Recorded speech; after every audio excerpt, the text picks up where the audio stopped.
ఒకరేమో ప్రియుడితో కలిసి భర్తను ముక్కలు ముక్కలుగా నరికి చంపి డ్రమ్ములో సిమెంట్తో కప్పెట్టేశారు. మరొకరేమో భర్త నిద్రపోతున్నప్పుడు పెట్రోల్ పోసి తగలబెట్టేశారు. ఇంకొకరు భర్తను ప్రియుడితో కలిసి దారుణంగా చంపిందే కాకుండా డైరెక్ట్గా పోలీసులకే లొంగిపోయారు.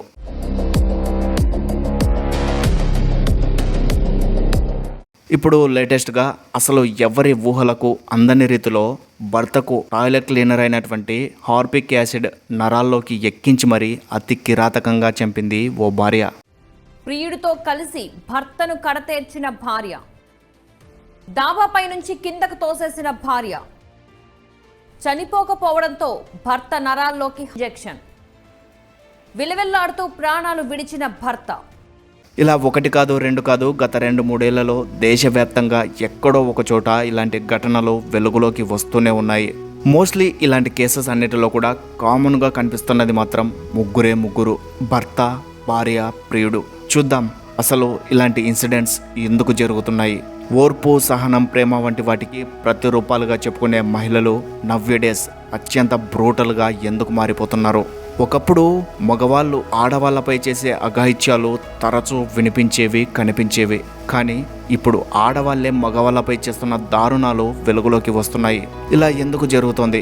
వీటన్నిటికీ ఒక్కటే సమాధానం, అది కూడా నా పాయింట్ ఆఫ్ వ్యూలో మహిళల్లో మారుతున్నటువంటి ఆలోచన విధానం. అసలు మహిళల్లో వచ్చినటువంటి మార్పు ఏమిటి అనే విషయాన్ని తెలుసుకునే ముందు ప్రస్తుతం 2 తెలుగు రాష్ట్రాల్లో సంచలనం రేపుతున్న నిజామాబాద్ కేసు గురించి కాస్త బ్రీఫ్గా మాట్లాడుకుందాం.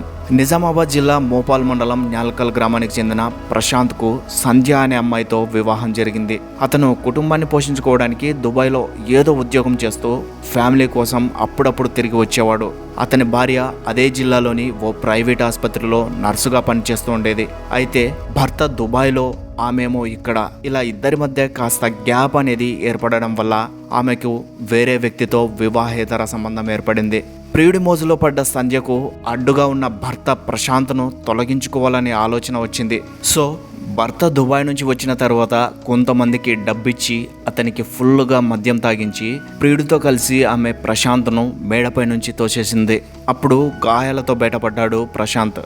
అయితే ఇంజెక్షన్ చేయడానికి అతని చేతికి ఉండే స్లైన్ క్యాన్ ద్వారా హార్పిక్ యాసిడ్ను డైరెక్ట్గా నరాల్లోకి ఎక్కించింది. స్వతహాగా ఆమె నర్సు కావడం వల్ల ఇంత ఘోరమైన పనిని చాలా ఈజీగా చేయగలిగింది. భర్తను తిరిగిరాని లోకాలకు పంపేసింది. ఆ తర్వాత పోలీసు విచారణలో అసలు నిజాలు వెలుగులోకి వచ్చాయి. చికిత్స సమయంలో నరాల్లోకి టాయిలెట్ క్లీనర్ ఎక్కించింది భార్య. ఇక పరిస్థితి విషమించడంతో మృతి చెందాడు సంధ్య భర్త ప్రశాంత్. సంధ్య ఆమె ప్రియుడిని పోలీసులు అదుపులోకి తీసుకున్నారు.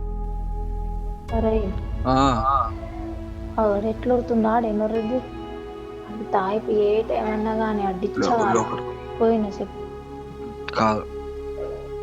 కాదు వేరే వాళ్ళు నాతో మంచిగానే ఉన్నాడు. కాదురా, అరే ఏం చేస్తావు నాకు తెలియదు. మొత్తం డిచ్చ తాయి పండాలి ఇప్పుడు. ఇంటికి దిగొద్దాడు. సరే నేను చెప్తుండేంది, మొత్తం డిచ్చ రాన్ని పండాలి, మీరు ఇంటికి రావద్దు. రైట్. ఇంకా నువ్వు ఇంకా తెప్పి సగం ఉండగా తెప్పి రైటా. సో ఇంత బ్రూటల్ మర్డర్ కలలో కూడా ఎవరు ఊహించి ఉండరు. అది కూడా ఒక ఆడది చేయడం. It's a unpredictable thing. దీనికి కంటిన్యూషన్గా మరో ఇన్సిడెంట్ కూడా చూద్దాం. కూతురు పుట్టినరోజు వేడుకల కోసం ఓ తండ్రి లండన్ నుంచి తిరిగి వచ్చాడు. అతను తిరిగి వచ్చిన తర్వాత అతని భార్య తన బాయ్ ఫ్రెండ్తో కలిసి అతి కిరాతకంగా చంపేసింది. హత్య చేసిన తర్వాత ప్రియుడి సహాయంతో భర్త శవాన్ని ముక్కలుగా నరికి ఓ డ్రమ్ములో పెట్టి సిమెంట్ చేసి ప్యాక్ చేశారు. ఈ ఇన్సిడెంట్ ఊహించుకుంటేనే ఒళ్ళు గొగ్గురు పొడుస్తోంది. ఉత్తరప్రదేశ్లో జరిగిన ఈ ఘటన అప్పట్లో పెను దుమారం రేపిన సంగతి మనందరికీ కూడా తెలుసు. మరోచోట భర్తను ప్లాన్ ప్రకారం హతమార్చి ఎవ్వరికీ అనుమానం రాకుండా తన ఇంటి బాత్రూంలోనే పాతిపెట్టింది ఓ భార్య. ఇక్కడ ట్విస్ట్ ఏమిటంటే తన భర్త కనిపించడం లేదని ఆమె పోలీసులకు కంప్లైంట్ ఇచ్చింది. దాదాపుగా 45 రోజుల తర్వాత అసలు నిజం బయటపడింది. ఆమె పోలీసులకు దొరికిపోయింది. ఈ ఘటన కూడా యూపీలోనే జరిగింది. ఇలా ఎక్కడో ఒక చోట ఇలాంటి ఘటనలు తరచూ వెలుగులోకి వస్తూనే ఉన్నాయి.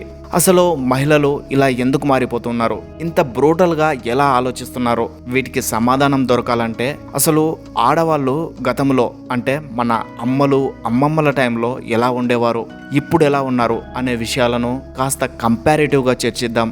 ఒకప్పుడు మహిళలు చాలా పరిమితి మేర మాత్రమే బయట విషయాల్లో ఇంటర్ఫియర్ అయ్యేవారు. మన పెద్దలు కూడా ఆడవాళ్లను కేవలం ఇంటి వరకు మాత్రమే పరిమితం చేసేవారు. ఎడ్యుకేషన్ కూడా ప్రైమరీ లెవెల్లోనే ఉండేది. చాలా వరకు లేడీస్ను అసలు స్కూల్స్కు పంపేవారే కాదు. ఆర్థికంగా కూడా కుటుంబ భారం అంతా పురుషులపైనే ఉండేది. కానీ ఇప్పుడు అలా కాదు. మహిళలు చదువులో రాణించడమే కాకుండా ఐటీ, బ్యాంకింగ్, రాజకీయం, రక్షణ రంగం, అంతరిక్ష పరిశోధనలో కూడా అన్ని రంగాల్లోనూ పురుషులతో సమానంగా దూసుకుపోతున్నారు. ఒకప్పుడు సమాజంలో లేదా కుటుంబ నిర్ణయాలు తీసుకునే అధికారం మహిళలకు చాలా అంటే చాలా తక్కువ ఉండేది. కేవలం వాళ్ళ జీవితం 4 గోడల మధ్య ప్రపంచంగా ఉండేది. కానీ ఇప్పుడు అలా కాదు.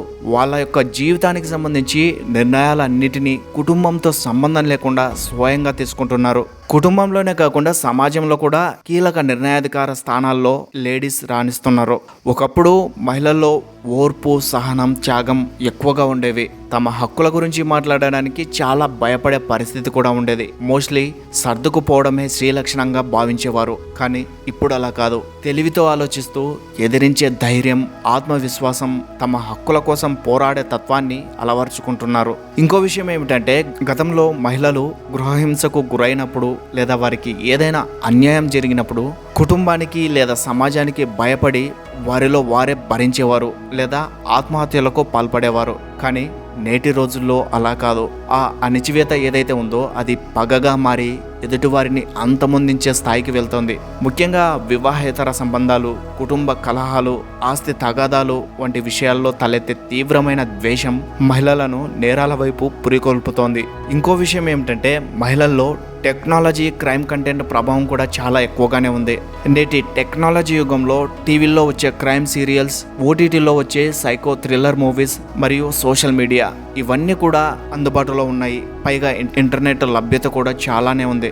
సో నేరాలను ఎలా ప్లాన్ చేయాలి, సాక్ష్యాలు దొరకకుండా ఎలా అలికివేయాలి అనే విషయాలపై చాలామంది ముందే ఒక అవగాహనకు వచ్చేస్తున్నారు. పక్కా స్కెచ్తో వారు అనుకున్న పని చేసేస్తున్నారు. పైగా విషం ఇస్తే ఎలా చనిపోతారు, విషం ఇచ్చిన తర్వాత పోలీసులకు దొరకకుండా ఉండడం ఎలా, ఇలాంటి వాటిని గూగుల్, యూట్యూబ్లలో సెర్చ్ చేసి మరీ పక్కా ప్లాన్తో అంతమొందిస్తున్నారు.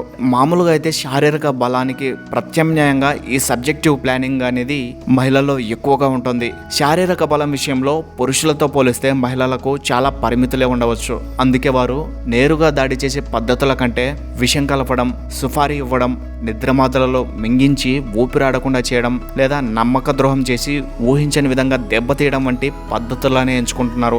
సో ఓవరాల్గా చూస్తే మహిళల యొక్క ఆలోచన విధానం పూర్తిగా మారిపోయింది.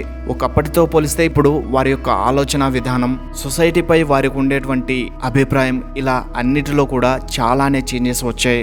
కాబట్టి మహిళలను ఏ విషయంలో కూడా తక్కువగా అంచనా వేయకూడదు, ఇంక్లూడింగ్ నేరాల విషయంలో కూడా. సో మీరేమంటారు? ముఖ్యంగా నేటి మహిళలపై మీ అభిప్రాయం ఎలా ఉందో కామెంట్ సెక్షన్లో తెలియజేయండి. వీడియో నచ్చినట్లయితే లైక్ చేయండి. మరిన్ని ఇలాంటి ఇన్ఫర్మేటివ్ వీడియోస్ కోసం మన ఛానల్ను తప్పకుండా సబ్స్క్రైబ్ చేసుకోండి.